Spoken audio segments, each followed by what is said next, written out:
రెండున్నర సంవత్సరాలు సగం పీరియడ్ అయిపోయింది నీది. రెండున్నర సంవత్సరాల రేవంత్ రెడ్డి పాలనను ఒక్కసారి గమనిస్తే బూతుల ముఖ్యమంత్రి రేవంత్ రెడ్డి తప్ప ఆయన చేసింది అయితే ఏమీ లేదు.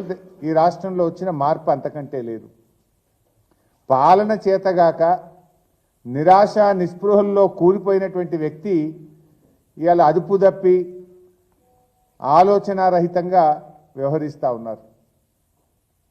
రేవంత్ రెడ్డి తన 2.5 ఏళ్ల పాలన తనకే సంతృప్తి లేక తన చేతగానితనాన్ని తన వైఫల్యాలను కప్పిపుచ్చుకోవడానికి ఇవాళ బూతు భాషని ఆయన ఎంచుకున్నారు. నీతి లేకుండా జాతి జాతి అని మాట్లాడుతున్నారు. మేము మాట్లాడలేమా? మాకు మాట్లాడరాకనా? నువ్వు రెచ్చగొడుతున్నావు, మేము రెచ్చిపోవచ్చు, పెద్ద విషయం కాదు.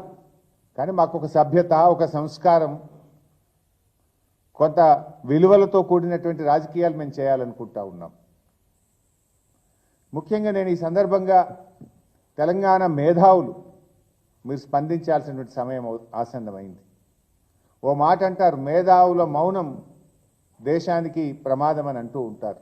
ఇవాళ మన రాష్ట్రంలో కూడా ఈ రేవంత్ రెడ్డి యొక్క అరాచకాలు, రేవంత్ రెడ్డి యొక్క వికృత భాష ఇది మన తెలంగాణ ప్రజల ఆత్మగౌరవం దెబ్బతింటుంది. తెలంగాణ ప్రతిష్ట దెబ్బతినే విధంగా ఈయన వ్యవహార శైలి ఉంది. దయచేసి తెలంగాణ మేధావులు ఇలా ఆలోచించాల్సిన సమయం ఉంది, స్పందించాల్సినటువంటి సమయం ఆసన్నమైంది. ఇప్పుడు తెలంగాణ కోసం మనందరం ఎంతో కలిసి కొట్లాడినాం, పోరాడినాం. మరి ఇవాళ తెలంగాణ ఉద్యమ చరిత్రను చిన్నబుచ్చే ప్రయత్నం చేస్తున్నారు, తెలంగాణ ఔన్నత్యాన్ని తగ్గించే ప్రయత్నం చేస్తున్నారు. ఆ ముఖ్యమంత్రి పదవికి ఉండే, కుర్చీకుండే గౌరవాన్ని తగ్గించేటువంటి ప్రయత్నం జరుగుతూ ఉంది. సో దీనన్నిటిని కూడా మీరు ఇలా ఆలోచించాల్సినటువంటి అవసరం ఉంది.